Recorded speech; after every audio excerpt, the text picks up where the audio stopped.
जय हिंद दोस्तों। इकोनॉमी की इस क्लास में आज हम लोग जिस चैप्टर को पढ़ेंगे उसका नाम है गरीबी। इसको पढ़ने के क्रम में वरीयता क्रम में हमने दूसरे नंबर पर इसलिए रखा है क्योंकि देखिए अर्थव्यवस्था का उद्देश्य किसी भी देश में क्या होता है। अपने यहाँ लोगों को मूलभूत आवश्यकताएं देना और मूलभूत आवश्यकताओं के साथ साथ उनके जीवन स्तर को और ऊंचा बढ़ाना, जिसके लिए आधारभूत संरचनाओं की भी मजबूती।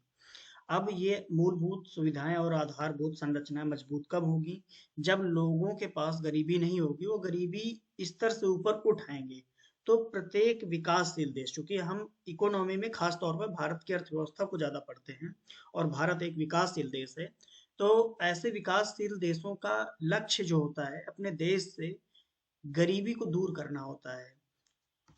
और यूपीएससी चाहे स्टेट सिविल सर्विसेज हो, अब वो क्वेश्चन आपके ज्ञान को जांचने के लिए नहीं पूछते हैं, बल्कि आपकी समस्या को सुलझाने की क्षमता को आंकने के लिहाज से पूछते हैं।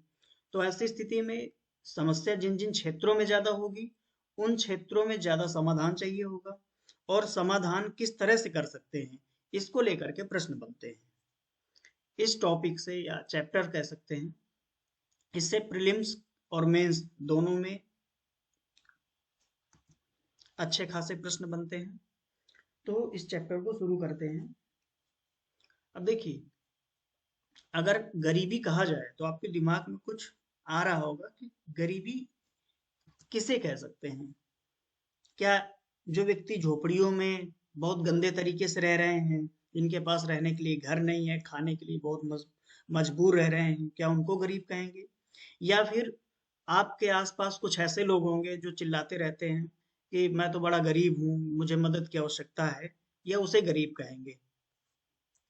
और अगर दोनों को गरीब कहेंगे तो दोनों में अंतर क्या है?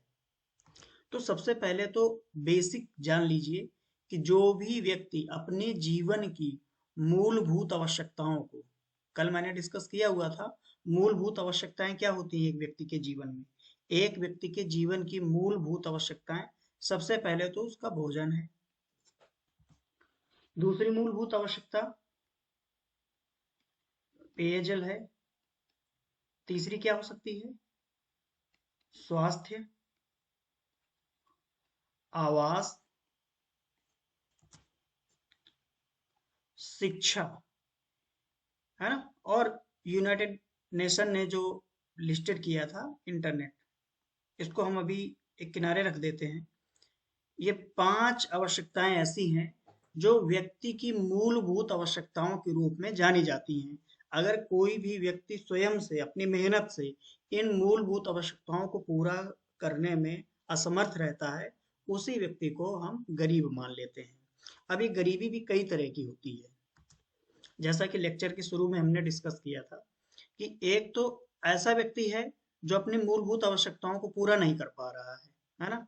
तो उस प्रकार के गरीब को बोलेंगे निरपेक्ष गरीब, बिल्कुल गरीब, एब्सोल्यूट गरीब, किसके पास इतनी भी क्षमता नहीं है, इतना भी आर्थिक रूप से मजबूत नहीं है कि ये अपने भोजन पानी का भी जुगाड़ कर सके। और दूसरे तरह का जो गरीब जिसके बारे में मैं डिस्कस कर रहा था कि कोई व्यक्ति आके कहता है मैं तो बड़ा गरीब हूँ, जबकि आप देखते हैं कि उसके पास घर भी है, खाने के लिए भी है, रोजगार भी है, फिर भी वो अपने आप को गरीब कह रहा है। अगर इस तरह की गरीबी कोई व्यक्ति महसूस करता है या इस तरह की गरीबी देखने को मिलती है, तो उसे बोलते हैं सापेक्ष गरीबी। यानी कि एक तो ऐसा गरीब व्यक्ति है जो अपनी मूलभूत आवश्यकताएं पूरी नहीं कर पा रहा है, उसको बोलेंगे निरपेक्ष, एब्सोल्यूट गरीब।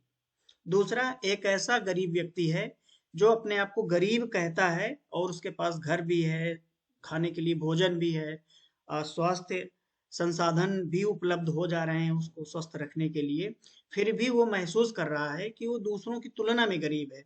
तो अगर कोई भी ऐसा व्यक्ति जो दूसरों की तुलना करे, तुलना करके अपने आप को गरीब महसूस करे, उस ऐसे गरीब को बोलेंगे सापेक्ष गरीब। जो व्यक्ति जरा सा भी समर्थ ना हो भोजन पानी और अपने घर का जुगाड़ करने में, उसको बोलेंगे निरपेक्ष व्यक्ति। गरीबी की दो प्रमुख प्रकार यही हैं। कौन कौन से? एक तो निरपेक्ष गरीब है, दूसरा सापेक्ष गरीब है। निरपेक्ष गरीब में कौन आएगा? जिसके पास भोजन, आवास, शिक्षा, स्वास्थ्य, चिकित्सा, इन चीजों के लिए खुद जुगाड़ नहीं कर सकता है, मेहनत करने के बाद भी इन चीजों को प्राप्त करने में समर्थ नहीं है, उसे बोलेंगे निरपेक्ष गरीब। जबकि किसी दूसरे व्यक्ति की तुलना में, अन्य व्यक्तियों की तुलना में उसके पास संसाधन कम है, तो ऐसे व्यक्ति को या ऐसी गरीबी को सापेक्ष गरीबी बोलेंगे। ये दो मुख्य प्रकार हैं गरीबी के। अब कुछ अर्थशास्त्री गरीबी को और वर्गीकृत करते हैं कि गरीबी के और भी कैटेगरी हैं, और भी प्रकार हैं। वो कौन कौन से प्रकार हैं? एक तो होती है आपकी बहुआयामी गरीबी, जिसको मल्टी डायमेंशनल पॉवर्टी बोलते हैं। नाम से ही लग रहा है कि कई क्षेत्रों में गरीब है व्यक्ति, कई मामलों में गरीब है, तो वही मल्टी डायमेंशनल गरीब हो जाएगा, है ना। जैसे ना तो वो भोजन ले पा रहा है, ना शिक्षा के लिए काम कर पा रहा, ना स्वास्थ्य के लिए जुगाड़ कर कर पा रहा, ना ही अपने जीवन की अन्य जरूरतों को ध्यान में रख पा रहा है। तो इस तरह की गरीबी अगर एक साथ आ जाए, तो अर्थशास्त्रियों ने इस तरह की गरीबी को बहुआयामी या फिर मल्टी डायमेंशनल पॉवर्टी का नाम दिया हुआ है। ठीक है। अगला जो प्रकार है गरीबी का, वो शहरी गरीबी है। नाम से ही लग रहा है कि ये शहर से जुड़े हुए लोगों की गरीबी हो सकती है। शहरी गरीबी क्या है? कि शहरी गरीबी जो शहर में रह रहे हैं लोग, उनमें देखी जाती है, नाम से जान में आ रहा है। अब इन शहरों में किन लोगों को गरीब माना जाएगा?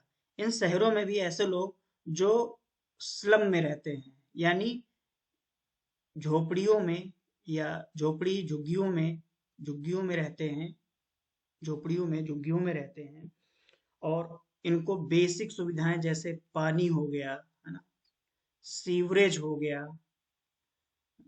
बिजली की पर्याप्त सुविधा ना होना। क्योंकि शहर का अर्थ क्या होता है? शहर का अर्थ होता है कि यहाँ पर औद्योगिकरण है। औद्योगिकरण की क्या विशेषता है? कि औद्योगिकरण वही होगा जहाँ पर आधारभूत ढांचा मजबूत होगा। आधारभूत ढांचा में क्या है? सड़क है, बिजली है, पानी है, सीवरेज है और लॉ एंड ऑर्डर है। अगर ऐसे सभी मामलों में ये वंचित हैं, तो और शहर में रह रहे हैं, तो ऐसे रहने वाले लोगों को शहरी गरीब के रूप में वर्गीकृत किया जाता है। ऐसे ही ग्रामीण गरीब भी होंगे, बिल्कुल होंगे। ग्रामीण गरीबी ग्रामीण गरीबी क्या होती है? ग्रामीण गरीबी का मतलब है गांव में रहने वाले ऐसे लोग जिनके पास रोजगार का, ध्यान से देखिएगा, रोजगार का अनुपलब्ध होना, यानी लोगों के पास अगर रोजगार नहीं है, और दूसरा फीचर कि बेसिक जो इनकी नीड्स है, यानी कि इनकी जो प्राथमिक जरूरतें हैं, वो अगर नहीं पूरी हो पा रही हैं, और ऐसे लोग ग्रामीण क्षेत्रों में रहते हैं, तो ऐसे गरीबों को ग्रामीण गरीबी या ग्रामीण गरीबों के रूप में वर्गीकृत किया जाता है। ठीक है। अब देखिए, ग्रामीण गरीबी में एक और फीचर को आप जोड़ सकते हैं कि यहाँ पर इनको कृषि कार्यों के लिए ऋण बहुत ज्यादा लेना पड़ता है। अब ऋण के बोझ के तले चलते हुए ये और ज्यादा गरीब होते जाते हैं। तो ग्रामीण गरीबी का एक विशेषता ये है कि कृषि कार्यों के लिए ऋण लेते हैं, और ऋण लेने के नाते ये और ज्यादा गरीब होते चले जाते हैं। फिर अगली जो गरीबी है, जो अर्थशास्त्रियों ने वर्गीकृत किया है गरीबी के रूप में, वो है स्थितिजन्य।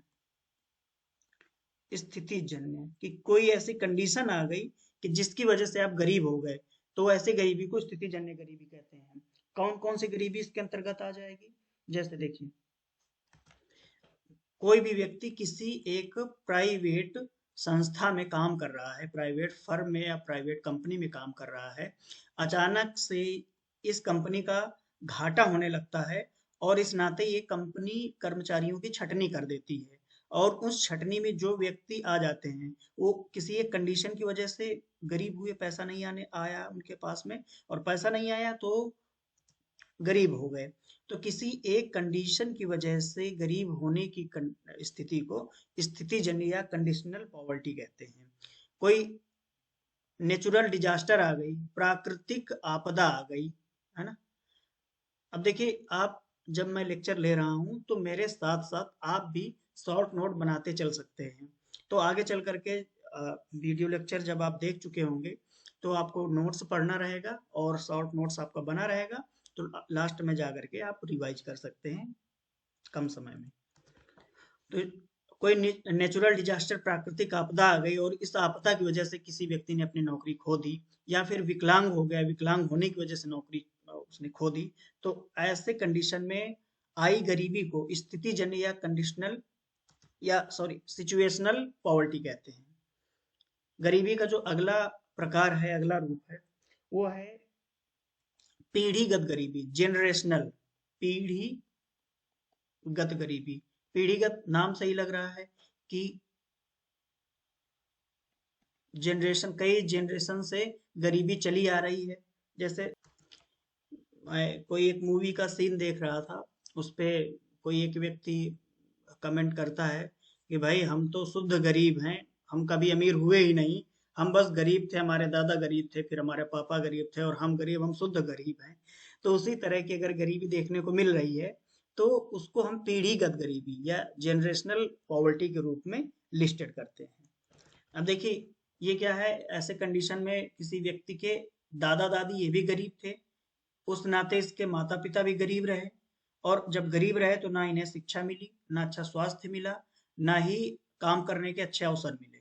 इस नाते इनके जो बच्चे हुए, इनके पास भी काम के सीमित अवसर थे। पहले तो शिक्षा ही नहीं अच्छी मिली, उस शिक्षा अच्छी नहीं मिली तो इनके पास में कोई भी स्किल नहीं डेवलप हो पाया, काम के अवसर नहीं मिल पाए। अब चूंकि शादी एक ऐसी संस्था है जो सभी समाजों में अनिवार्य रूप से पाई जाती है, तो आप कुछ करें या ना करें शादी आपकी जरूर होगी। तो ये बच्चे फिर इनके हुए, और ये इस प्रकार से ये पूरा साइकिल बनता चला गया कि इनके लिए इनके दादा गरीब थे, इनके लिए इनके दादा गरीब थे, और ये गरीबी पीढ़ी दर पीढ़ी पीढ़ीगत रूप से चली आ रही है। तो ऐसी प्रकार की अगर गरीबी देखने को मिल रही है समाज में, तो इस तरह की गरीबी को अर्थशास्त्रियों ने जनरेशनल पॉवर्टी या पीढ़ीगत गरीबी के रूप में लिस्टेड किया हुआ है। ठीक है। अब इसको और वर्गीकृत कर दिया है अर्थशास्त्रियों, वैसे पढ़ने के लिए इतना इनफ है। लेकिन जब भी आप यूपीएससी जैसी परीक्षाओं की तैयारी करते हैं, है ना, जहां पर वो बुक से ज्यादा आपकी सोच, आपके निर्णय लेने की क्षमता, आपका दिमाग किन किन क्षेत्रों में सोच सकता है, इसकी परीक्षा जब आप देते हैं, तो यूपीएससी उम्मीद करता है कि ना आप केवल बुक की रटी रटाई बातों को यहाँ पर लिखें या बताएं इनको, बल्कि उस क्षेत्र में आप खुद से भी क्या सोचते हैं, इस पे आप अपना विचार व्यक्त करें। अब विचार तो तब व्यक्त करेंगे जब सोचेंगे, जब सोचेंगे ही नहीं तो विचार कहाँ से व्यक्त हो पाएगा। तो देखिए जब भी कोई सब्जेक्ट पढ़िए तो ये मत सोचिए कि जिस भी सब्जेक्ट को आप पढ़ रहे हैं और कोई राइटर लिख गया है वो बहुत महान व्यक्ति है। वो भी आपकी तरह एक व्यक्ति है, शुरू में वो क्यूरियस रहा होगा, क्यूरियस होने के नाते उसने रिसर्च की होगी। रिसर्च में पहले बुक्स लोग पढ़ते थे, आज इंटरनेट उपलब्ध है। इंटरनेट में भी कुछ संसाधन ऐसे हैं जो वास्तव में जेन्युइन है, जहां से आप एज ए रेफरेंस लेकर के चीजों को पढ़ सकते हैं। तो आप भी क्या कर सकते हैं कि जब कोई भी टॉपिक आप पढ़ते हैं, है ना, उस टॉपिक में और क्या क्या हो सकता है उसके बारे में भी सोचें। जैसे अर्थशास्त्रियों ने गरीबी को अपने अपने अनुसार वर्गीकृत कर दिया, क्या आप भी वर्गीकृत कर सकते हैं? बिल्कुल कर सकते हैं। और किस तरह की गरीबी हो सकती है? हाँ, देख सकते हैं एक ऐसी गरीबी है जो सिर्फ महिलाओं में देखी जा सकती है। क्या? अगर कह दिया जाए कि वुमेन एम्पावरमेंट या फिर जेंडर इक्वलिटी से रिलेटेड कोई भी क्वेश्चन आ जाए, या फिर आज हम महिलाओं को किस तरह की समस्याओं का सामना करना पड़ता है, या इंटरव्यू में ही पूछ ले, तो वहां पर अगर टॉपिक आपके कवर होंगे, आपने खुद से सोच रखा होगा, तो आप उसका उत्तर दे पाएंगे। अन्यथा बुक की रटी रटाई बातें एक ना एक दिन आप भूल जाएंगे। तो रटने से ज्यादा समझने पर आप ध्यान दें। तो गरीबी महिलाओं में कौन सी गरीबी पाई जाती है भाई?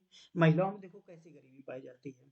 अब क्या महिलाओं को, भारतीय समाज की बात करें तो यहाँ पर उनके लिए सामाजिक या फिर आर्थिक अवसर पर्याप्त रूप से उपलब्ध हैं? ना तो सामाजिक अवसर उपलब्ध हैं पर्याप्त रूप से, ना ही आर्थिक अवसर उपलब्ध हैं पर्याप्त रूप से। राजनीतिक अवसर भी उनके लिए उपलब्ध नहीं थे। हालांकि अब संसद ने कानून बना करके 33% महिलाओं की उपस्थिति को अनिवार्य बनाने की तरफ कदम बढ़ाए जरूर हैं, लेकिन प्रैक्टिकल जो बाधाएं हैं उनको हम देखेंगे आगे पॉलिटी में। लेकिन इकोनॉमी की अगर बात हो रही है तो इकोनॉमी में रहते हैं अभी कि महिलाओं की सामाजिक और आर्थिक दोनों ही स्थितियां अभी बराबरी वाली नहीं है जो पुरुषों को मिली है उसके कंपैरिजन में। तो इस नाते महिलाओं को गरीब रखने वाली कंडीशन के नाते जो महिलाएं गरीब रह जाती हैं, तो ऐसी ही गरीबी को महिलाओं की गरीबी कहते हैं। अब दूसरे उदाहरण समझते हैं कि कोई एक महिला है जो कहीं जॉब करने के लिए जा रही है, किसी प्राइवेट संस्था का उदाहरण लेते हैं। आप कहेंगे प्राइवेट संस्था का आपने उदाहरण क्यों लिया? देखिए, आप सरकार में जब जॉब करने जाते हैं तो सरकार ने तो अपने नियम बनाए हुए हैं कि हम बराबरी देंगे, चाहे महिला हो चाहे पुरुष हो। लेकिन अब यहाँ पर सरकार खुद नियम बना रहे तो खुद नियमों को तोड़ नहीं सकती है।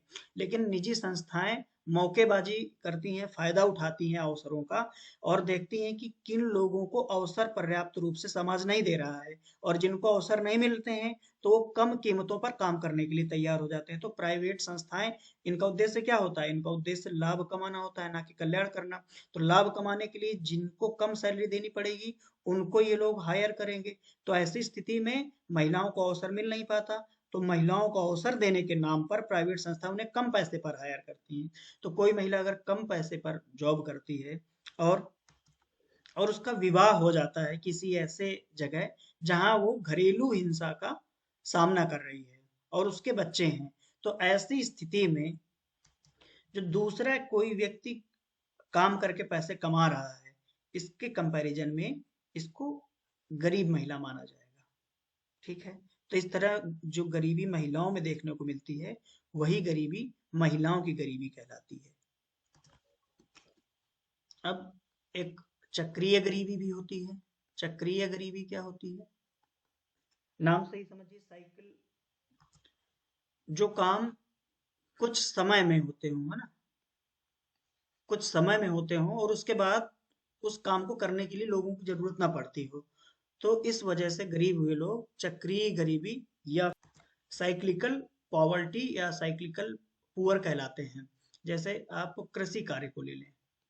कृषि कार्य में एक निश्चित समय में फसल बोई जाती है। फसल को बोने के लिए खेत तैयार करने के लिए मजदूरों की जरूरत पड़ती है।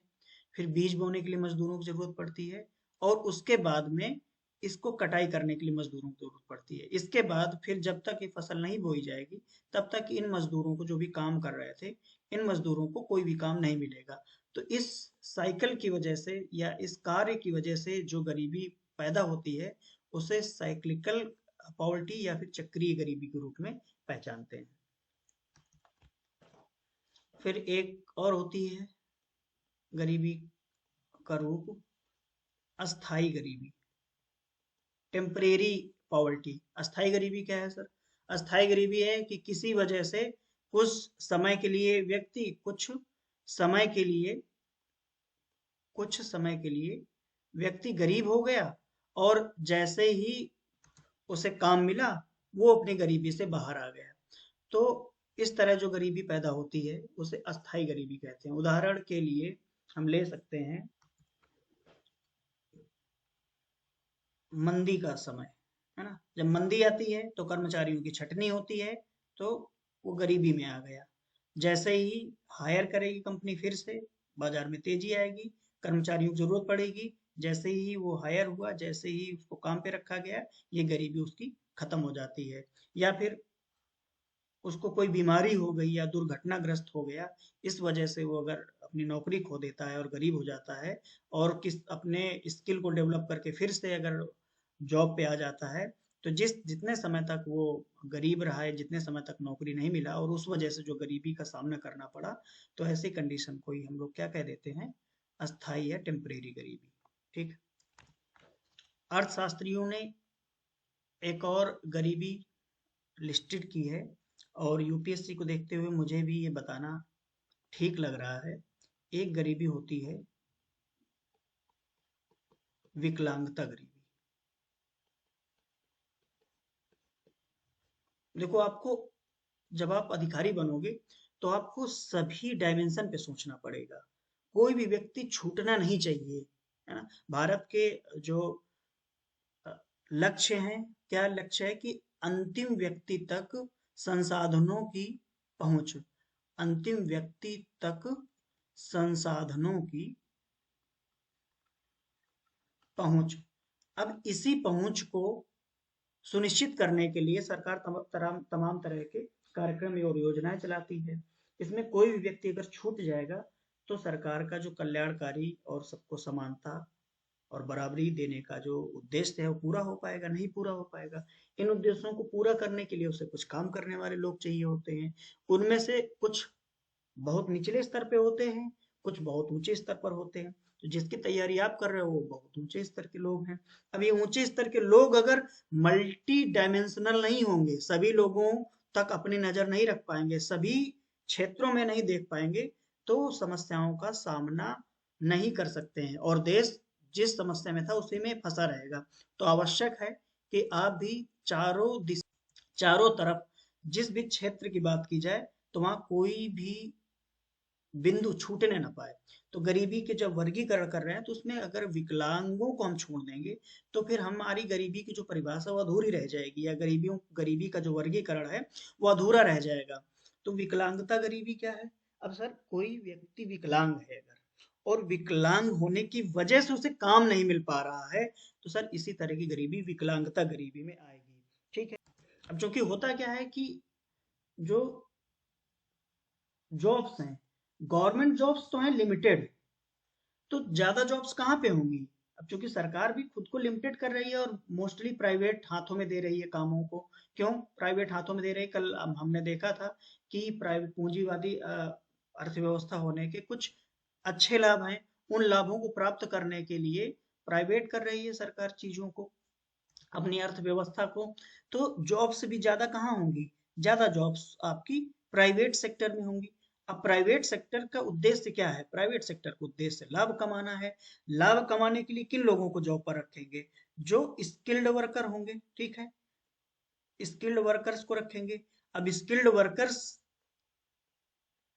को रखने से और दूसरी तरफ किसी एक डिसेबल पर्सन, जिसको दिव्यांग भी कहा जाता है, इसको रखने से दोनों में लाभ किसमें प्राइवेट कंपनी का ज्यादा होगा?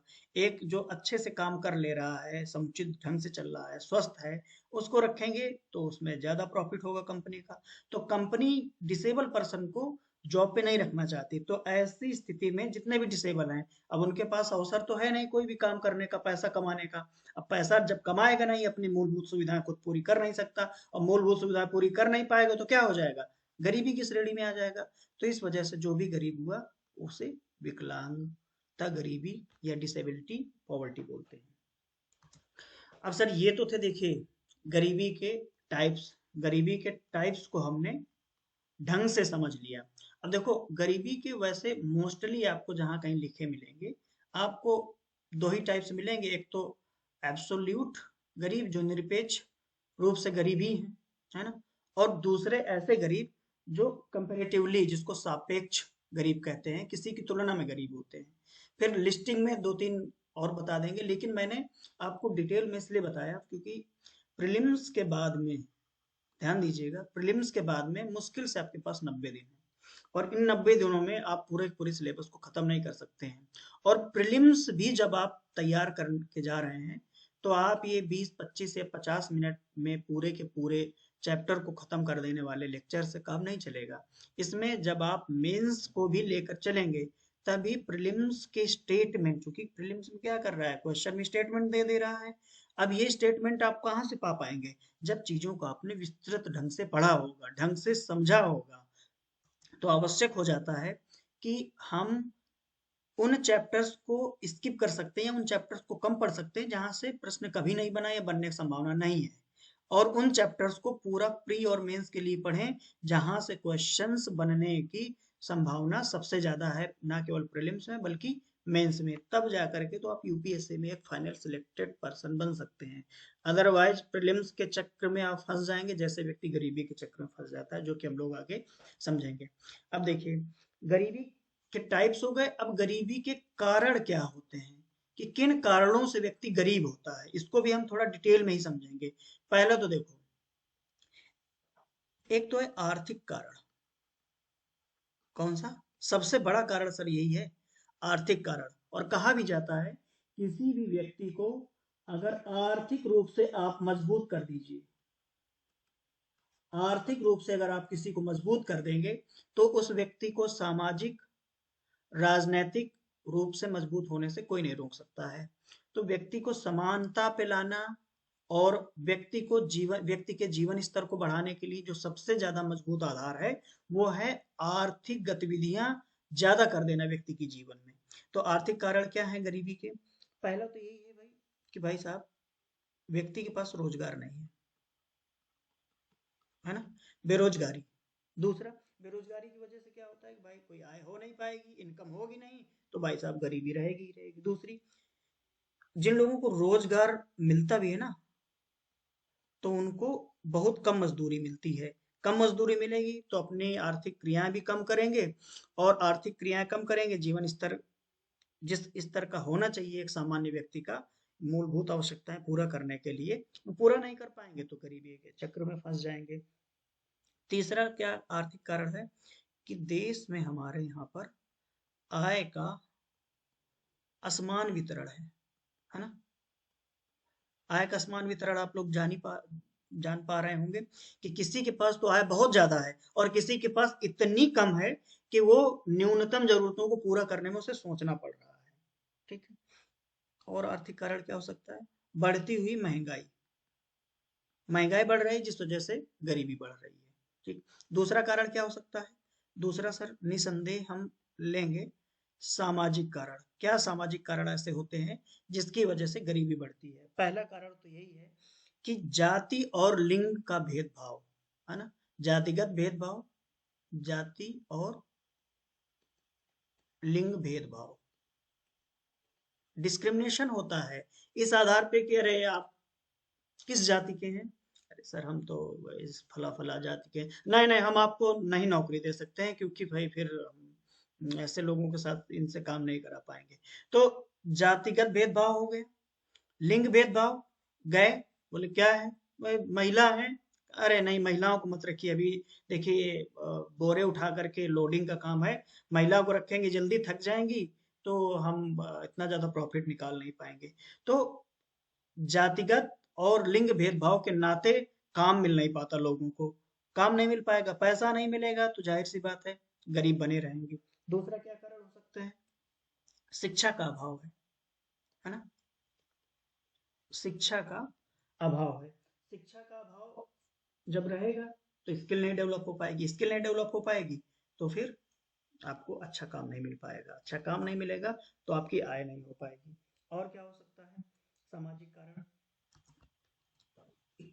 मैं बता रहा हूँ आपको, बाल श्रम को भी यहाँ लिखिए सामाजिक कारणों में।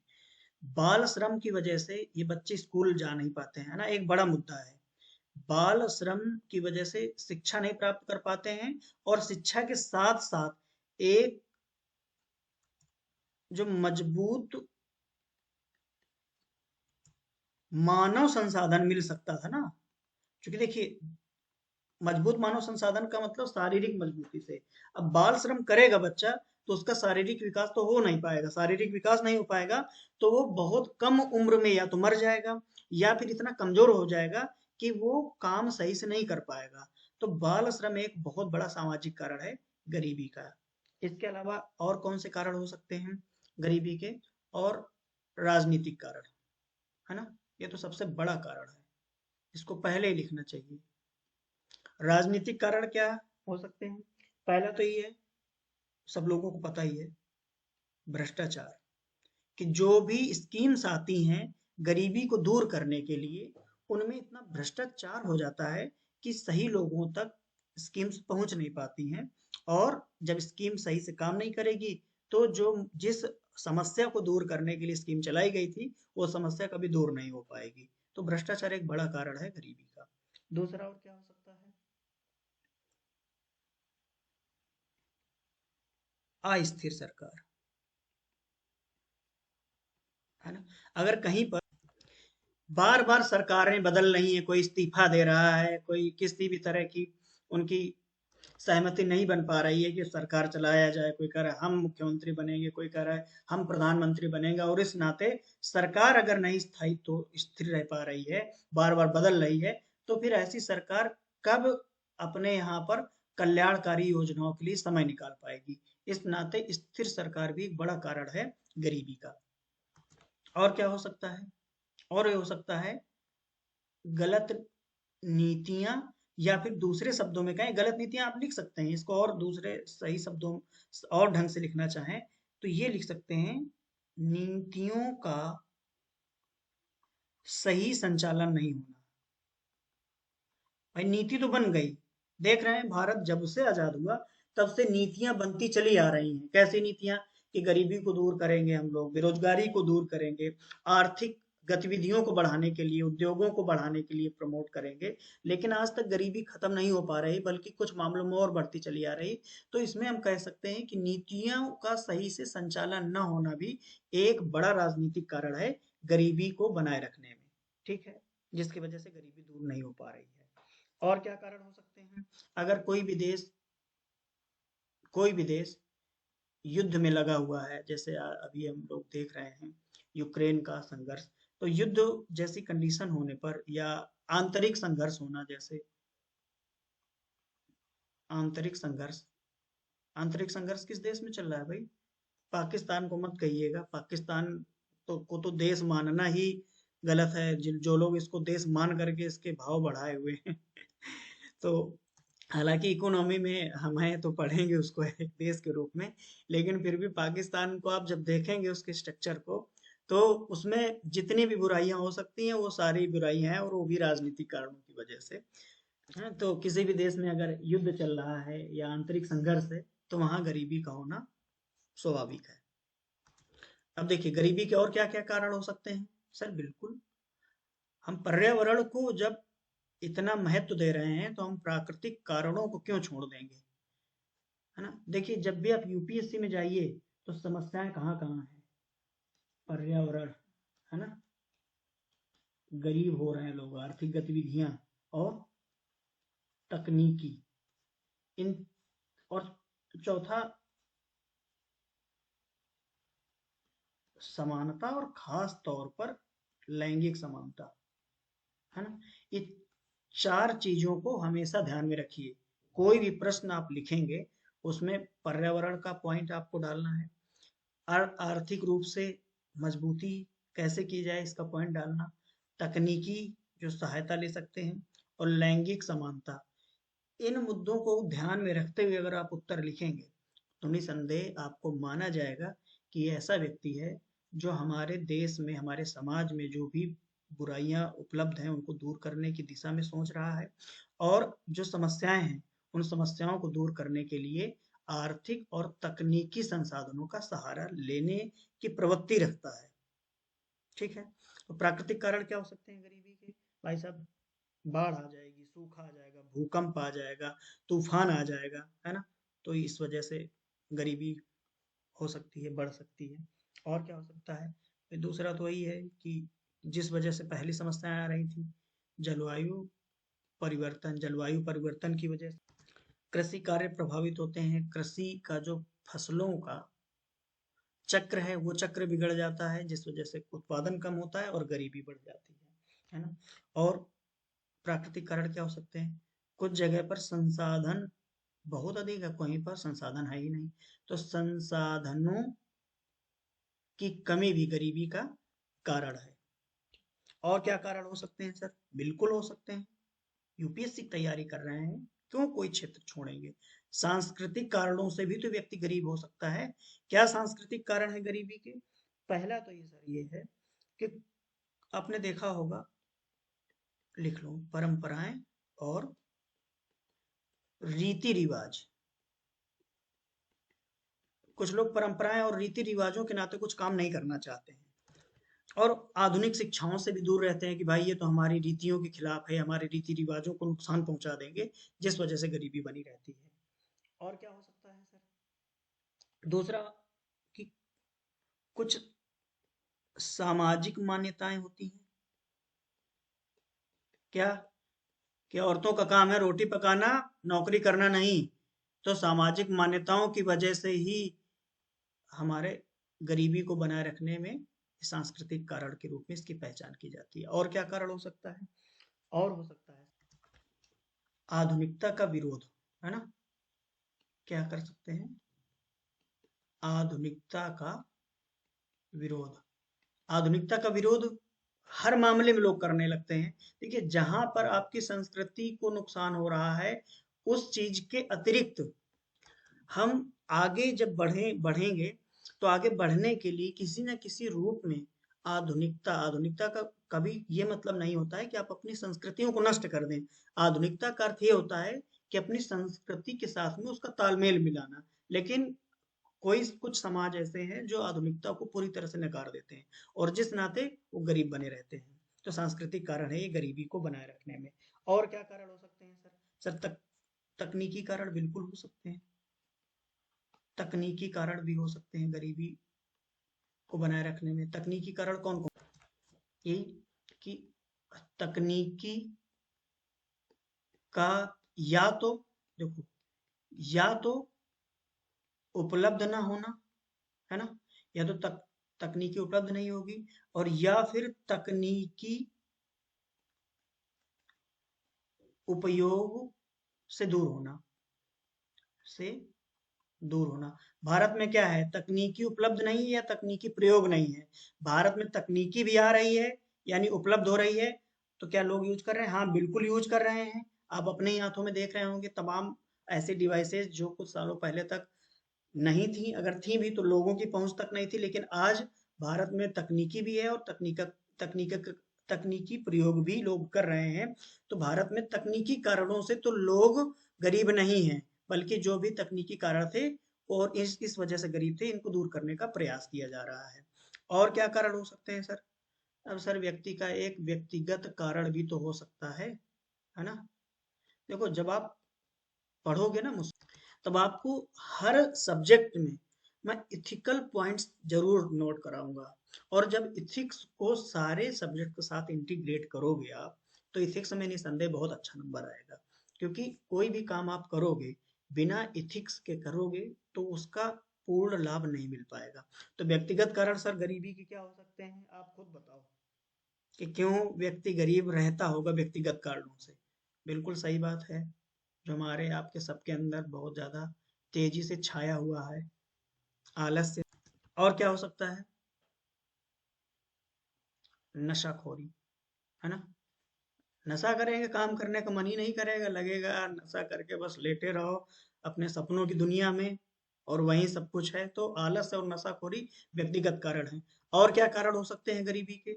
वैश्विक कारण भी होते हैं। वैश्विक कारण क्या क्या हो सकते हैं? आर्थिक मंदी आ जाएगी तो गरीबी, जलवायु परिवर्तन की वजह से कुछ बदलाव होगा, गरीबी आ जाएगी। और क्या हो सकता है? वैश्विक व्यापार नीतियां भी, वैश्विक व्यापार नीतियां, इन नीतियों में बदलाव आएगा तो गरीबी आ सकती है। ये किन जगहों पर ज्यादा आने की संभावना है? कैसे क्षेत्रों या देशों में? ऐसे जगहों पे जो पूरी तरह किसी अर्थव्यवस्था पर आश्रित है, जो हम लोग कल पढ़ रहे थे, आश्रित अर्थव्यवस्था। तो ऐसी जगहों पर वैश्विक कारण बहुत ज्यादा प्रभाव डालते हैं गरीबी को लाने में। ठीक है।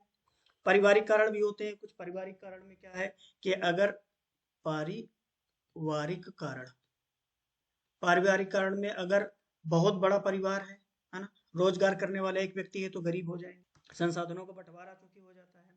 फिर पारिवारिक संघर्ष जो होता है, पारिवारिक संघर्ष की वजह से भी, पारिवारिक पारिवारिक संघर्ष की वजह से भी गरीबी परिवार में आती है। अब ये तो थे गरीबी के कारण। अब देखो, अब एक बहुत अच्छा टॉपिक है, इसको बोलते हैं निर्धनता का दुष्चक्र। एक चक्र ऐसा बन जाता है गरीबी का कि व्यक्ति इस पे फंसता चला जाता है।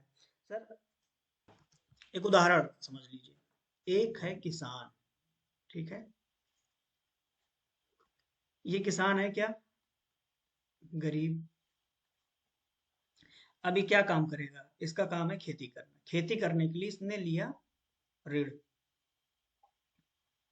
एक मिनट, इसने क्या लिया? ऋण लिया। ऋण लेने के बाद ऋण लेने के बाद इसने खेती किया। खेती में इसको नुकसान हो गया। क्या हो गया? नुकसान हो गया। अब नुकसान किसी वजह से भी हो सकता है, बाढ़ आ गई या फिर सूखा पड़ गया या ओले पड़ गए या जो कुछ भी हो गया, इसका कृषि कार्य में नुकसान हो गया। नुकसान होने की वजह से इसका उत्पादन क्या है? उत्पादन इसका शून्य हो गया। ठीक, अब उत्पादन शून्य होगा तो ये अपने खर्चे के लिए क्या करेगा? अपने खर्चे के लिए फिर से ऋण लेगा, है ना? और फिर से खेती करेगा।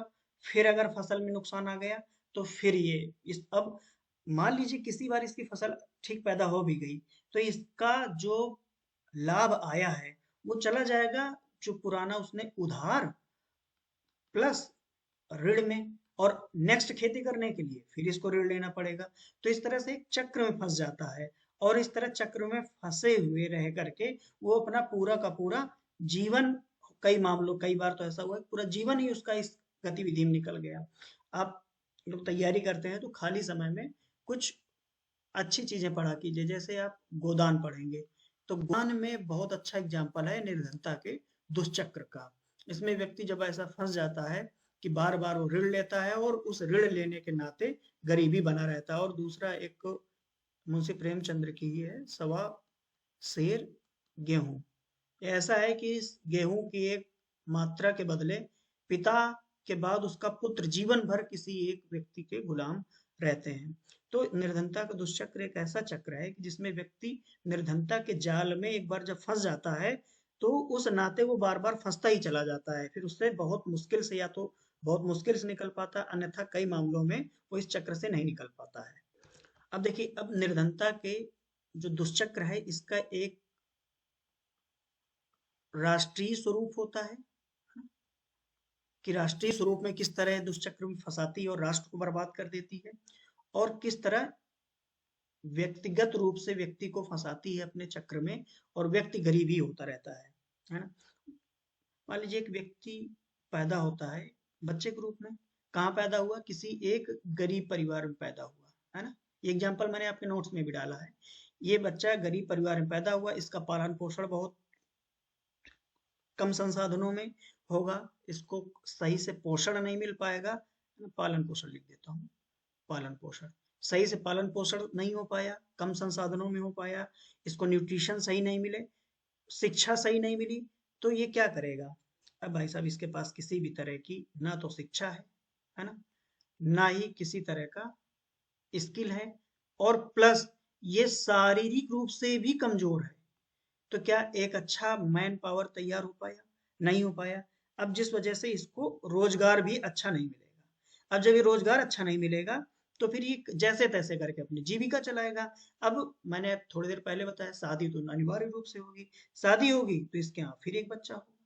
ठीक है, अब इस बच्चे को क्या मिलेगा बताओ? इस बच्चे को भी यही मिलेगा क्या? कम न्यूट्रिशन वाला खाना मिलेगा, सही से इसका पालन पोषण नहीं होगा, और फिर ये चक्र ऐसे चलता रहेगा, है ना? तो इसको बोलते हैं गरीबी का जो व्यक्तिगत एक दुष्चक्र है, या गरीबी का व्यक्तिगत दुष्चक्र। ठीक है, और गरीबी का जो राष्ट्रीय दुष्चक्र है जिससे पूरा राष्ट्र बर्बाद हो जाता है। अब देखिए इससे व्यक्ति क्या हुआ? व्यक्ति और उसकी पूरी पीढ़ियां ऐसे बर्बाद हो गई। और इन्होंने किस तरह की गरीबी बनाई? इन्होंने पीढ़ीगत या पीढ़ीगत गरीबी बना लिया। ऐसे ही एक गरीब देश बनता है, कैसे बनता है कि अगर किसी भी देश में आर्थिक गतिविधियां कम होंगी, है ना, आर्थिक गतिविधियां कम हुई तो यहाँ की क्या है? राष्ट्रीय आय, राष्ट्रीय आय भी कम होगी। सब लोग जानते हैं राष्ट्रीय आय कम होगी जब आर्थिक गतिविधियां ही कम हो रही हैं, तो राष्ट्रीय आय भी कम होगी। जब राष्ट्रीय आय कम होगी तो शिक्षा में, है ना, स्वास्थ्य में, इन जगहों पर कम निवेश होगा। जब इन जगहों पर कम निवेश होगा तो इनका स्वास्थ्य भी खराब रहेगा, अशिक्षित रहेंगे, अकुशल रहेंगे, यानी स्किल नहीं होगी इनके पास में, हेल्थ नहीं होगी इनके पास में। अब जब ये नहीं रहेगा, एक अकुशल मैन पावर तैयार हुआ, तब फिर क्या हुआ, जो इनका पैदावार होगा ना, निम्न उत्पादकता होगी, पैदावार भी कम हुई और बहुत घटिया किस्म की हुई। जब घटिया किस्म की हुई तो उसके बाद में अपने देश के विकास के लिए, संसाधनों के विकास के लिए ऋण लेना पड़ेगा, है ना। जब ऋण लेंगे तो फिर ऐसी स्थिति में जब ये इतनी चीजें हो रही हैं, तो अंदर भी तो जो राजनीतिक लोग बैठे हुए हैं वो हो हल्ला करेंगे, तो राजनीतिक स्थिरता आएगी। क्या आएगी? राजनीतिक अस्थिरता आएगी। जब राजनीतिक अस्थिरता आएगी और किसी भी तरह की आर्थिक गतिविधियां तो चल नहीं पाएंगी, तो फिर क्या होगा, फिर उद्योगों, कृषि, ये सब चीजों का पतन होने लगेगा। जब इनका पतन होने लगेगा, उद्योगों और कृषि का, तो आर्थिक गतिविधियां, इनका पतन होने का मतलब क्या है, आर्थिक गतिविधियों का पतन होना। और जब आर्थिक गतिविधियां नीचे जाने लगेगी तो फिर राष्ट्रीय आय नीचे जाने लगेगी, शिक्षा स्वास्थ्य नीचे जाने लगेगा, उत्पादकता निम्न हो जाएगी, और उत्पादकता निम्न होने से ऋण लेना पड़ेगा देश को, राजनीतिक स्थिरता आएगी, और इस नाते उद्योगों और कृषि का और जितनी भी आर्थिक गतिविधियां, उनका फिर से क्या होगा, फिर से उनका संचालन सही से नहीं हो पाएगा और निम्न स्तर की होंगी, और निम्न स्तर की होंगी तो फिर से राष्ट्रीय आय कम होगी। तो एक तरह का ये चक्र बन जाता है, और इस तरह जो चक्र बनता है, इस नाते पूरा का पूरा देश गरीब हो जाता है, और गरीबी के इसी दुष्चक्र को हम राष्ट्रीय स्वरूप का नाम देते हैं। तो दोनों को याद रखिएगा, राष्ट्रीय स्वरूप इस तरह का है और गरीबी का व्यक्तिगत स्वरूप ये आपके दाहिनी तरफ है, जो मैंने समझा दिया है। अब देखिए, गरीबी का जो सबसे बड़ा कारण होता है वो आय की असमान वितरण होता है ना। तो आय की मापने के लिए कुछ तरीके होते हैं, जिसके लिए हम लॉरेंज वक्र, लॉरेंज कर्व का की मदद लेते हैं। अब देखिए, लॉरेंज कर्व क्या होता है। लॉरेंज कर्व जो पैसा होता है या आय होती है, संसाधन होते हैं, उनकी जो असमानता है उसको मापने का एक तरीका होता है। एक उदाहरण इससे समझते हैं। मान लीजिए कोई सोसाइटी, कोई एक ये समाज है ना, कोई ये समाज है, और यहाँ पर ये 10% लोग हैं, ये 20% लोग हैं, ये 30% लोग हैं, ये 40% लोग हैं, 50%, और ऐसे करके 100% लोग हैं। और इस देश में जितनी भी आय है ना, मान लीजिए ये 10% आय है, ये 20% आय है, ये 30% आय है, ये 40% आय है, ऐसे करके है। और इनका वितरण अगर एक समान रूप से हो, ऐसे एक समान रूप से हो कि 10% आय 10% लोगों के पास, 20% राष्ट्र की आय 20% लोगों के पास, राष्ट्र की जो 30% आय है वो कितने लोगों के पास, वो 30% लोगों के पास। तो ऐसे करने पे एक ये ग्राफिकल रूप में अगर दिखाया जाए तो एक रेखा बनती है। ये रेखा 45 डिग्री की होती है। इसको बोलते हैं आय का, क्या बोलते हैं सर, आय का समान वितरण। क्या बोलते हैं? आय का समान वितरण। ध्यान दीजिएगा। अब ये लॉरेंज कर्व ये नहीं है, बल्कि लॉरेंज कर्व अब हम समझेंगे। ये तो था आय का समान वितरण। अब मान लीजिए कि ये 10% आय कितने परसेंट लोगों के पास हो, ये 10% आय हो 1% लोगों के पास में, ठीक है। फिर ये 30% आय कितने लोगों के पास हो, 30% आय हो और कम लोगों के पास में। यानी इस तरह से निकल के आए मामला कि संसाधन, सुनिएगा, कि अधिक संसाधन पर न्यूनतम लोगों का अधिकार हो, ठीक है। तो फिर इस तरह से कर्व बनने लगता है, ऐसे ऐसे ऐसे करके, ऐसे ऐसे कर्व जैसा बन जाता है। इसको फिर और सही से बनाते हैं।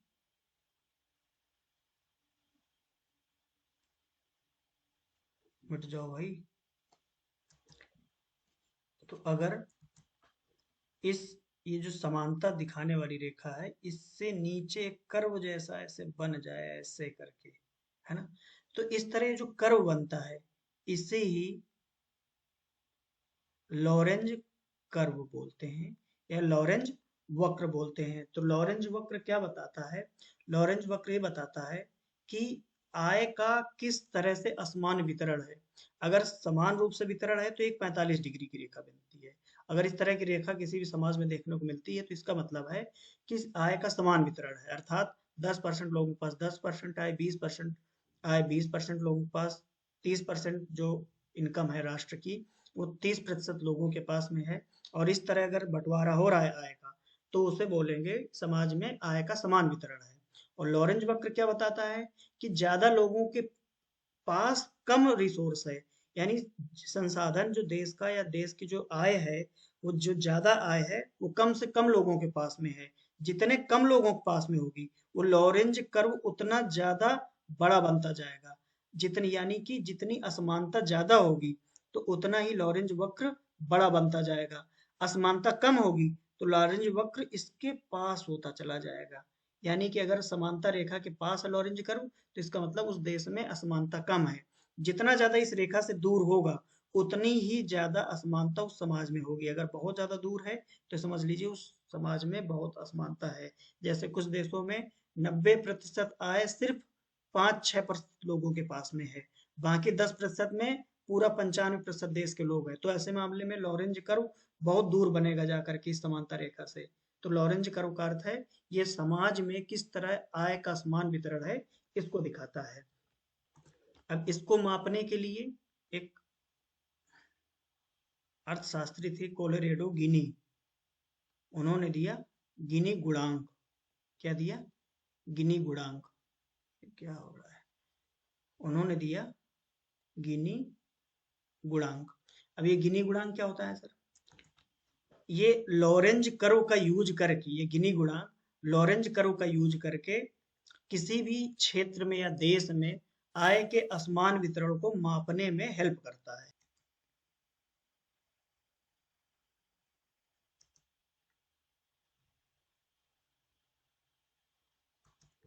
अगर लॉरेंज कर्व की मदद से गिनी गुणांक को निकालेंगे तो उसका फार्मूला होगा, यहाँ लिख देता हूँ, गिनी गुणांक का फार्मूला होगा ए बटे ए प्लस बी। सबसे सरल रूप है। ए किसको कहेंगे?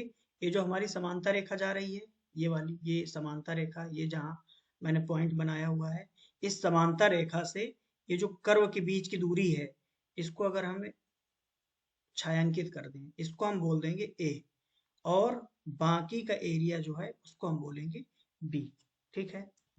अब अगर बुक में लिखी परिभाषा के आधार पे हम लिखना चाहें तो लिख सकते हैं गिनी गुणांक निकालने के लिए छायांकित क्षेत्र को समस्त क्षेत्रफल से भाग देने पर जो मान निकलता है उसी को हम गिनी गुणांक कह देते हैं। और गिनी गुणांक का कार्य क्या है? गिनी गुणांक का कार्य है ये लॉरेंज कर्व की मदद से ये बताना कि किसी भी समाज में आय किस रूप से वितरित है। गिनी गुणांक जैसा कि हमने देखा कि गिनी गुणांक 0 या 1 के बीच में निकलता है। अगर 0 निकल रहा है इसका मतलब आय समान रूप से सभी लोगों में वितरित है। 1 निकल रहा है इसका मतलब आय पूरी तरह से असमान रूप से वितरित है, यानी कि पूरी की पूरी आय लगभग किसी एक व्यक्ति के पास है और बाकी बचे हुए लोगों को कुछ भी नहीं मिल रहा है। अगर इसका मान 0.5 के आसपास निकलता है तो मध्यम आकार की आय का वितरण है, यानी कि आय के वितरण में असमानता तो जरूर है लेकिन मध्यम स्तर की असमानता है। 0.7 या 8 ऐसे निकलता है दशमलव में तो इसका मतलब है कि आय की असमानता की बहुत अत्यधिक स्तर की ओर है। यानी कि धीरे धीरे ऐसा हो जाएगा किसी एक ही व्यक्ति के पास पूरी आय चली जाएगी और बाकी लोगों के पास कुछ नहीं बचेगा। अब देखो, ये तो गरीबी को हमने पढ़ लिया। अब इस गरीबी को दूर करने के लिए क्या किया जा सकता है? तो इसको गरीबी को दूर करने से पहले इसका एक अनुमान लगाना पड़ेगा, है ना? इसको बोलते हैं निर्धनता अनुमान या गरीबी अनुमान। तो इसको अनुमान लगाने के लिए भी कुछ एक्सपर्ट्स बुलाने पड़ेंगे, कुछ कमेटी बुलानी पड़ेगी, कुछ ऐसे अर्थशास्त्रियों की टीम बनानी पड़ेगी जो नियम कानून आदि का हेल्प लेकर के बताएं कि हमारे देश में कितने और किस स्तर के निर्धन लोग हैं, तभी तो जा करके हम उनकी निर्धनता को दूर कर सकते हैं, है ना। तो निर्धनता अनुमान एक ऐसी प्रक्रिया है जिसके माध्यम से किसी भी देश में गरीबी के स्तर, है ना, क्या, पहला तो गरीबी के स्तर और गरीबों की गरीबों की संख्या का निर्धारण किया जाता है। ठीक है, तो गरीबी अनुमान क्या है? गरीबी अनुमान का मतलब एक ऐसा तरीका है जिससे किसी भी देश में गरीबी के स्तर को और गरीबी, कुल कितने गरीब हैं, इनकी संख्या मापने के लिए प्रयोग किया जाता है। अब ये क्या क्या कैसे कैसे करेंगे भाई? इसके लिए हम पहले तो करेंगे डेटा कलेक्शन करेंगे, यानी हम डेटा का संग्रहण करेंगे। फिर क्या करेंगे? अब डेटा संग्रहण के लिए भारत में कौन जिम्मेदार है? इसके लिए सबसे बड़ी संस्था NSSO, है ना, national sample and survey office. फिर क्या करते हैं? फिर इसके बाद में डेटा जब कलेक्ट हो जाएगा, उसके बाद में हम लोगों की देखेंगे कि क्या बुनियादी आवश्यकताएं हैं, उसमें क्या कितना पैसा लग रहा है, किस तरह की आर्थिक स्थिति है उस देश की। उसके आधार पर हम करते हैं सर गरीबी रेखा का निर्धारण, जैसा कि हम लोगों के यहाँ समितियां बनाई गई हैं और उन्होंने क्या क्या दिया है वो भी हम देखेंगे आगे। तो गरीबी रेखा का ये निर्धारण करते हैं। फिर उसके बाद में गरीबी दर की गणना की जाती है। क्या की जाती है? गरीबी दर की गणना। इसका भी एक फार्मूला होता है जो कमेटी लगाती है कि किस तरह से गणना की जाए कि गरीबी की दर क्या है ना।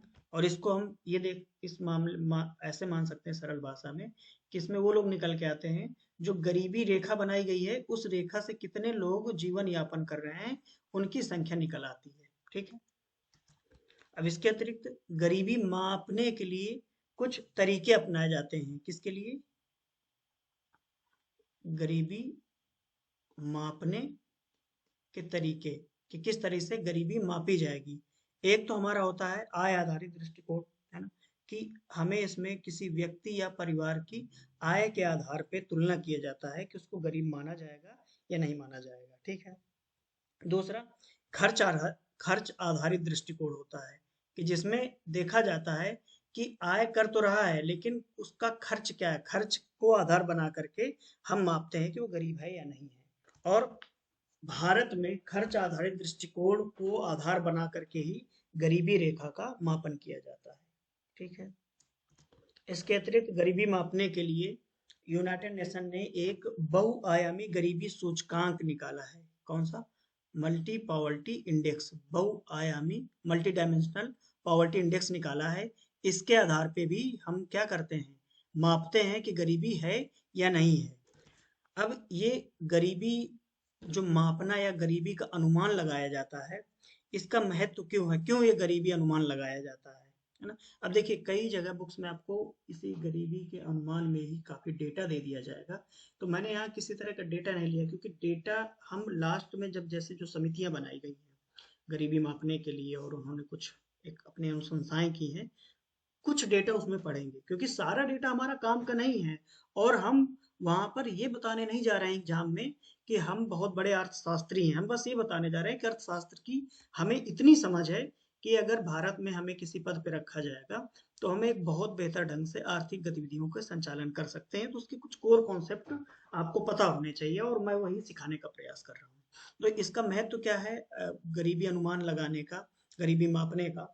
एक तो ये है कि नीति निर्माण में हमें हमें नीतियों के निर्माण में हमें नीतियों के निर्माण में मदद मिलती है कि जैसे हम किस तरह के प्रोग्राम्स लाएं। जैसे भारत में मनरेगा लाया गया है ना, पीडीएस सिस्टम लाया गया, तो ये योजनाओं को बनाने में मदद करते हैं।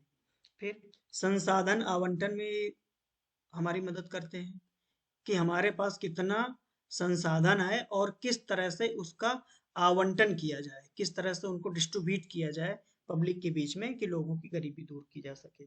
ठीक है। और साथ ही साथ हम इसलिए भी मापते हैं कि किस स्तर की आर्थिक गतिविधियों को करने के बाद में हम गरीबी से बाहर निकल पा रहे हैं या नहीं निकल पा रहे हैं। अगर हम मापेंगे नहीं, अनुमान नहीं लगाएंगे, तो हमें पता कैसे चलेगा कि गरीबी कम हो रही है, उतनी ही है या बढ़ रही है।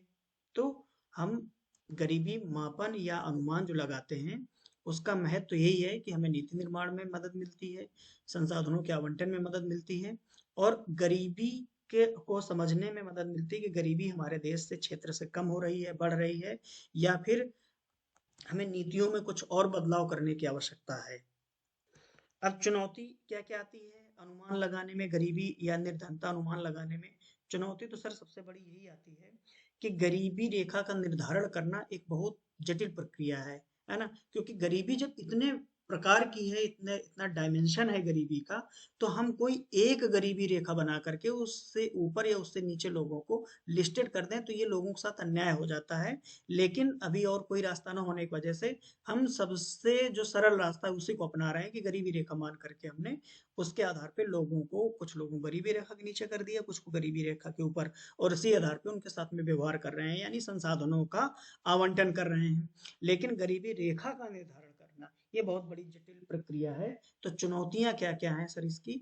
चुनौतियां यही हैं कि गरीबी रेखा का निर्धारण, गरीबी रेखा का निर्धारण करना थोड़ा चुनौतीपूर्ण है। और क्या है? और सर हमारे पास जो डेटा आता है ना, वो डेटा हम लेते हैं क्षेत्रों में जा करके, तो वो डेटा सही है या नहीं? तो डेटा सटीकता, यानी डेटा का जो करेक्ट होना या नहीं होना निर्भर करता है हमें इस रेखा को निर्धारित करने में। अब डेटा सही है या ना सही है, ये भी एक चुनौतीपूर्ण कार्य हो जाता है।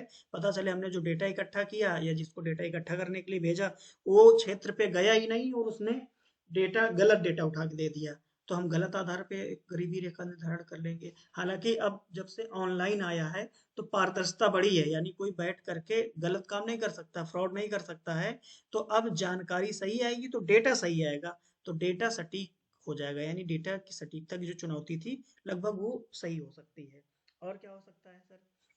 अब देखिए, अब जो गरीबी होती है ना, मल्टी डायमेंशनल भी होती है। तो मल्टी डायमेंशनल गरीबी को मापने के लिए हमें मल्टी डायमेंशनल अप्रोच अपनानी होगी, है ना? तो मल्टी डायमेंशनल अप्रोच अपनाने के लिए अभी संसाधनों का बहुत ज्यादा होना आवश्यक है। तो संसाधन तो इतना है नहीं हमारे देश में, तो इस वजह से ये भी एक चुनौती बना हुआ है गरीबी के निर्धारण में, या गरीबी मापन में, या गरीबी का अनुमान लगाने में। अब इस गरीबी जो मापी गई या गरीबी का अनुमान लगाया गया, तो इन्होंने ये किस, इसके लिए कुछ अर्थशास्त्रियों या कुछ विशेषज्ञों की समिति बनाई गई होगी, या कुछ लोगों को नियुक्त किया गया होगा कि भाई आप पता लगाओ भारत में गरीब हैं कि नहीं है, हैं भी तो क्या हैं, और उनको दूर करने के लिए कुछ उपाय भी आप बताइए। तो इसके आधार पर सर कुछ हमारे देश में समितियों का निर्माण किया गया है ना। कौन कौन सी समितियां हैं फटाफट देखेंगे हम। पहले तो है अलग समिति, है ना? आपको पढ़ने को मिलेगा गरीबी को दूर करने के लिए जो समितियां बनाई गई हैं उसमें, तो वो भी ठीक बात है। अलग अलग समिति 1979 में इसने अपनी रिपोर्ट प्रस्तुत की, बनाई गई थी पहले 1977 में। लेकिन 1979 याद रखिए, डेटा में बहुत ऐसा डेटा मत कलेक्ट कर लीजिएगा कि जो आपको पढ़ने में चुनौतीपूर्ण लगे, याद न रहे डेटा। मेरा मानना है, और यूपीएससी की सफलता के लिए सबसे बड़ी चीज है, डेटा कम से कम याद करो, लेकिन जो डेटा याद करो वो सॉलिड हो, काम का हो। ऊट पटांग का डेटा मत याद करो। तो वो डेटा जो काम का नहीं, ना तो मैं अपने नोट्स में दे रहा हूँ और ना ही आपको सजेस्ट करूंगा कि आप रिस्क लें। ठीक है? अलग समिति 1979 में इसने अपना क्या किया, रिपोर्ट दिया, गठित की गई। अब क्या हुआ सर? इसने क्या क्या किया, इसका काम था गरीबी रेखा को निर्धारित करना। सुनिएगा, सुन करके इसका नोट्स बनाइएगा, है ना? गरीबी रेखा को निर्धारित करना और गरीबी स्तर को मापने के लिए एक कोई स्टैंडर्ड मेथडोलॉजी को डेवलप करना था, यानी एक ऐसा मानक बनाना था इसका काम कि जिससे गरीबी रेखा को निर्धारित किया जा सके। अब इसने गरीबी रेखा को बेस बनाया किस आधार पे? कहा कि जो लोग शहरी क्षेत्र में रहते हैं 2100 कैलोरी प्रतिदिन खाते हैं या कंज्यूम करते हैं, और ग्रामीण क्षेत्रों में 2400 कैलोरी, अगर ये लोग कंज्यूम कर रहे हैं तो ये गरीबी रेखा से ऊपर है ना? कि यानी कि ये जो कैलोरी है 2100, ये शहरी क्षेत्रों के लिए, और 2400 ये ग्रामीण के लिए। ये एक मानदंड माना गया, स्टैंडर्ड माना गया कि इससे नीचे अगर कोई आ रहा है तो उसे गरीब माना जाएगा। ठीक। अब इसके देखिए, बस यही इंपॉर्टेंट चीज थी। इसकी जो क्रिटिसिज्म या इसकी आलोचना की जाती है किस आधार पे की जाती है सर? इस आधार पे की जाती है कि ये केवल कैलोरी उपभोग आधारित ये गणना है और इसमें शिक्षा, स्वास्थ्य और आवास इन जैसी चीजों को इसने शामिल नहीं किया है। तो इस आधार पे हम गरीबी को मापने के लिए ये जो समिति बनाई गई है, तो इसका हम अनुशंसाओं को उतने मानक स्तर पर नहीं रख सकते हैं जितने स्तर पर रखने के बाद में गरीबी को दूर किया जा सके। तो फिर इसके बाद और एक समिति बनाई गई। कौन सी समिति? 1993 लकड़ावाला समिति। लकड़ावाला समिति है ना, सुना होगा सभी ने। क्या काम था सर इसका? इसने इसका भी काम वही था, गरीबी का अनुमान लगाना, गरीबों की संख्या को देखना और गरीबी रेखा के जो मानदंड है उसको बनाना। अब इसने कैलोरी के स्थान पर उपभोग, उपभोग को कैलोरी की जगह इसने उपभोग आधार, उपभोग आधारित गरीबी रेखा तैयार की, लेकिन उसको भी लोगों ने सही नहीं माना। अब लोगों को जब मैं कह रहा हूं तो वहां अर्थशास्त्री आएंगे। अर्थशास्त्रियों का काम है कि किसी भी समिति या किसी भी योजना को देखना, समझना और एक निरीक्षण करना कि उस समाज के लिए ये वास्तव में काम करने योग्य है या नहीं है। तो इसमें भी इस समिति की भी आलोचना हुई क्योंकि ये भी गरीबी के मल्टी डायमेंशन को ध्यान में नहीं रखती थी। ठीक है। इसके बाद 2005 में आती है तेंदुलकर समिति। तेंदुलकर समिति का क्या काम था भाई? ये सुरेश तेंदुलकर जी थे, इनकी अध्यक्षता में एक समिति गठित की गई। इसका भी उद्देश्य यही था, गरीबी रेखा को निर्धारित करने के लिए एक नई पद्धति बनाना। अब इन्होंने क्या किया? अब इन्होंने देखिएगा, इन्होंने उपभोग व्यय के साथ साथ क्या किया सर? जो कमियां थी पहले, शिक्षा, स्वास्थ्य और अन्य सामाजिक सुरक्षाएं, अन्य सामाजिक सुरक्षाओं को भी ध्यान में रखा। और प्लस इसने ये कहा कि सर ग्रामीण ग्रामीण के लिए अलग और शहरी क्षेत्र के लिए अलग एक गरीबी रेखा बनाई जाए। तो ये थोड़ी सी काम की थी। क्यों? क्योंकि इसने उपभोग के अलावा जो गरीबी के अन्य मानक हैं, जैसे अन्य पहलू हैं, जैसे शिक्षा हो गया, स्वास्थ्य हो गया और अन्य सामाजिक पहलू हैं, उनको ध्यान में रख करके बनाया या निर्धारित किया गरीबी रेखा को। और गरीबी रेखा के लिए इसने कहा कि ग्रामीण और शहरी दोनों क्षेत्रों को आप एक न मान करके दोनों क्षेत्रों को अलग अलग मानते हुए दोनों के लिए अलग ग्रामीण अलग एक निर्धनता रेखा बनाई है। ग्रामीण क्षेत्रों के लिए अलग निर्धनता रेखा, शहरी क्षेत्रों के लिए अलग निर्धनता रेखा। ठीक है। अब इसने एक चीज और भी दिया। इसने कहा, इसने खर्च का भी अनुमान दिया कि प्रतिमाह, शहरी क्षेत्रों को यहाँ पर लिख देते हैं, ग्रामीण को यहाँ, प्रतिमाह ग्रामीण क्षेत्र में अगर कोई व्यक्ति 816 रुपए और शहरी क्षेत्र में 1000 रुपए खर्च करता है, ध्यान रखिएगा, कमाता नहीं, खर्च करता है, तो उसे गरीबी रेखा के ऊपर माना जाएगा। यानी गरीबी रेखा मानी गई ग्रामीण क्षेत्रों के लिए 816 रुपए और शहरी क्षेत्रों के लिए 1000 रुपए। इतना खर्च करता है तो गरीबी रेखा से ऊपर है। अगर ग्रामीण क्षेत्र का कोई व्यक्ति 816 रुपए से ऊपर प्रतिमाह खर्च करता है तो उसे गरीबी रेखा से ऊपर माना जाएगा। ठीक है। पहले बनाई गई समितियों की तुलना में इस समिति को कुछ एक्सेप्टेंस मिली। उसके बाद 2012 में कौन सी आई? सी रंगराजन समिति। सी रंगराजन समिति का क्या काम था? इसका भी काम था गरीबी रेखा को निर्धारित करने के लिए एक नई पद्धति का विकास करना, और साथ साथ इसका और दूसरा क्या काम था? साथ साथ तेंदुलकर समिति की जो सिफारिशें थी, है ना, उनकी समीक्षा करना। तेंदुलकर जो कमेटी थी उसकी समीक्षा करने का काम दिया गया। एक तो था कि भाई निर्धारण करो आप किस चीज का?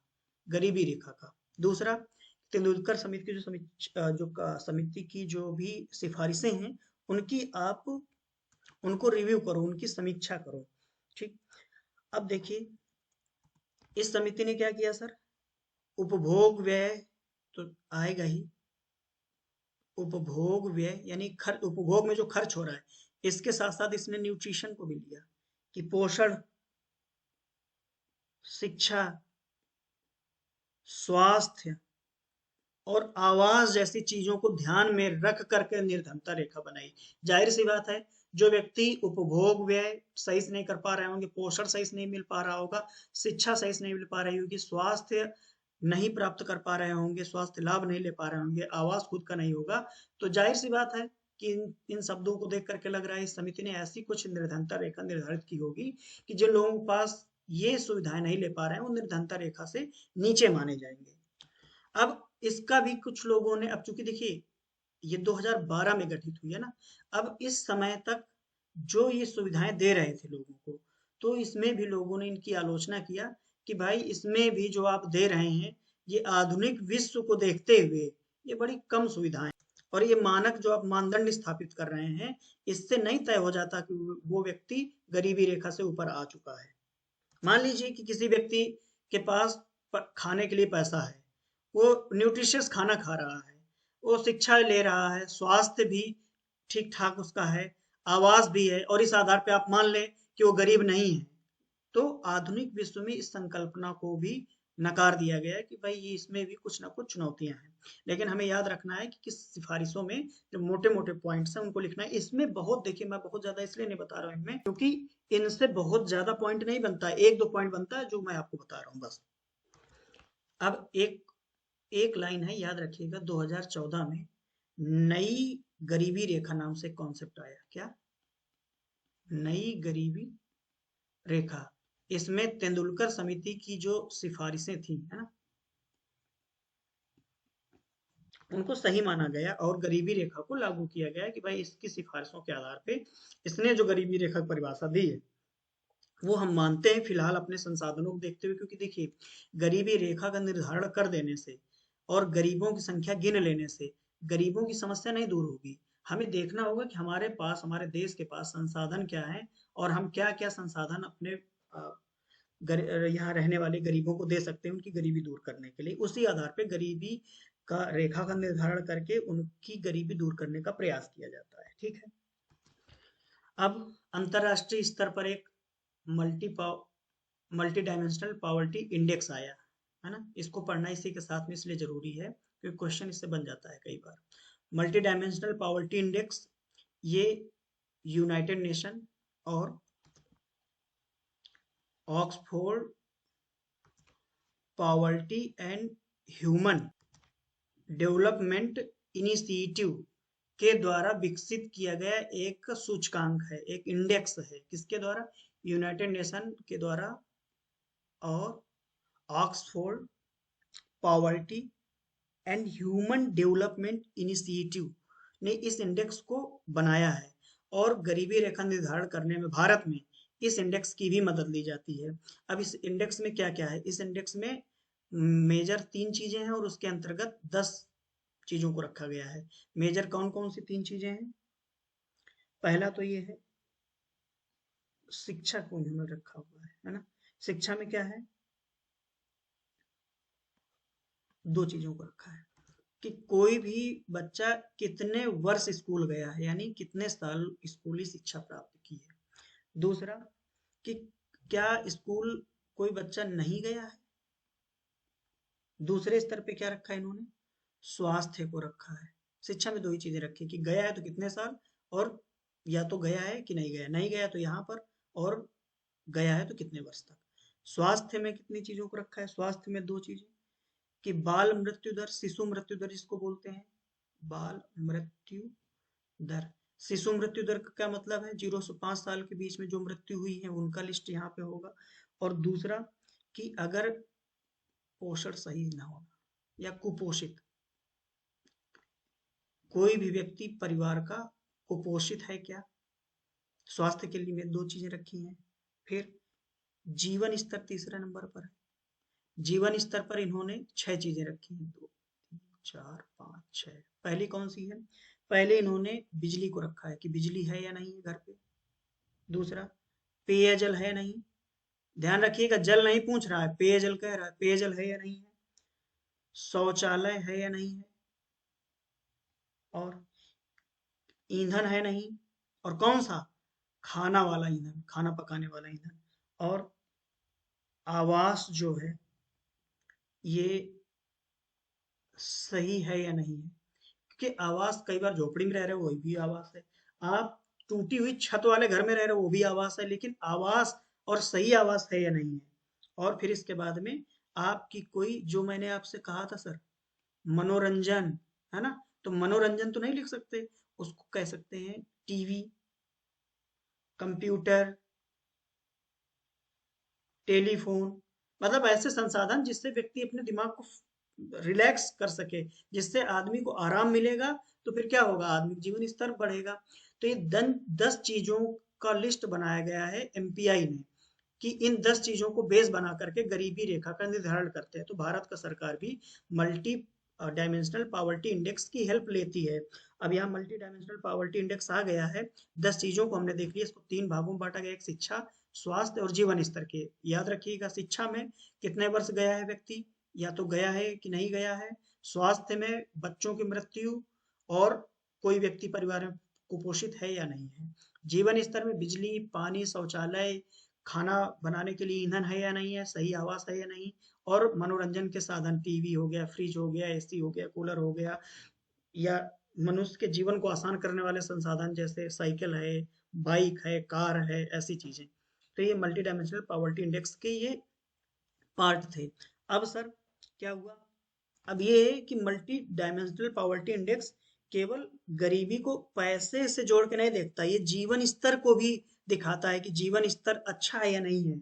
मानसिक रूप से व्यक्ति तनाव में या मानसिक रूप से व्यक्ति खुद को स्वस्थ महसूस कर पा रहा है ना। तो मल्टी डायमेंशनल पॉवर्टी इंडेक्स इतना ज्यादा पॉपुलर हुआ कि विश्व के लगभग लगभग सभी देश इसको अपना रहे हैं अपने यहाँ गरीबी रेखा निर्धारण करने में। अब इसका यूज कैसे होता है? अब इसका यूज पहला तो एक होता है कि नेशनल लेवल पे लोग करता है, नेशनल लेवल पे सरकार करेगी। नेशनल लेवल पे क्या करेगी? नेशनल लेवल पे गरीबी को कम करने के लिए वो नीतियां बना सकता है, गरीबी रेखा का निर्धारण करके, है ना। ये देख सकता है कि किन किन क्षेत्रों में हमें ज्यादा काम करने की आवश्यकता है। दूसरा, इंटरनेशनल लेवल पर, अंतरराष्ट्रीय स्तर पर इस सूचकांक का प्रयोग करके अंतरराष्ट्रीय मामले पर ये निर्णय ले सकते हैं, जो उच्चतर एजेंसियां बैठी हुई हैं हायर कंडीशन पे, वो ये देखती हैं कि कोई विदेश किस कंडीशन पे जा रहा है। अगर एमपीआई उसका नीचे की तरफ जा रहा है, तो इसका मतलब है वो देश पतन की तरफ जा रहा है, उसको मदद की आवश्यकता है। तो ऐसी स्थिति में विश्व बैंक या आईएमएफ उनकी मदद के लिए आगे आ सकती हैं। ऐसे तो कोई भी देश कह सकता ना कि हमने ये समिति गठित की थी और ये कह रहे हैं हम बहुत गरीब हैं सर, हमें अंतर्राष्ट्रीय मदद की जरूरत है। तो जब अंतर्राष्ट्रीय एक सूचकांक ही बन गया है, इसको आप इम्प्लीमेंट करो, इसका जो डेटा है उसके आधार पे हम पता कर लेंगे कि आप गरीब हो या नहीं हो, और उस आधार पे आपको मदद दे देंगे। तो अंतर्राष्ट्रीय स्तर पे भी ये मदद करने के लिए प्रयोग किया जाता है। फिर अब रिसर्च एंड डेवलपमेंट। अब देखिए क्या है कि हमारे पूरी दुनिया का उद्देश्य क्या है, कि मनुष्यता को एक क्वालिटी वाला जीवन देना। अब इस क्वालिटी वाला जीवन देने के लिए R&D करते हैं, R&D कर रिसर्च एंड डेवलपमेंट करके फिर गरीबी और उसके क्या कारण हो सकते हैं, उसके क्या प्रभाव हैं, उनसे निपटने के लिए क्या क्या योजनाएं बनाई जा सकती हैं, इसके लिए भी इसका प्रयोग किया जाता है। ठीक है, इसके कुछ चुनौतियां भी हैं, उस चुनौतियों को मैंने नोट्स में लिख दिया है। वो चुनौतियों के बारे अभी चूंकि देखिए एमपीआई नया नया आया हुआ है और भारत में इसका प्रयोग होना शुरू हुआ है, विश्व के अन्य देश भी कर रहे हैं, तो इसमें चुनौतियों पे बहुत ज्यादा फोकस नहीं करेंगे। क्यों? क्योंकि ये हमें सपोर्ट कर रहा है हमारे यहाँ से गरीबी को दूर करने में। तो अगर एक आध दो चुनौतियां भी हैं तो उसको हम नजरअंदाज कर सकते हैं, लेकिन इसकी कुछ चुनौतियां मैं बता देता हूँ कि भाई डेटा की उपलब्धता होती है इसको। अब डेटा अगर गलत चला जाएगा तो भाई साहब ये एमपीआई भी गलत ही आपको बताएगा। फिर कई ऐसे पॉइंट्स इसमें शामिल नहीं किए गए हैं, जैसे कोई महिला घरेलू हिंसा से पीड़ित है तो क्या वो मानसिक रूप से स्वस्थ हो पाएगी? नहीं।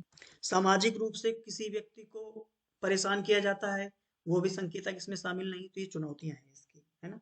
और एक अंतिम चुनौती भी सांस्कृतिक रूप से, भाई हर जगह की संस्कृति अलग अलग है।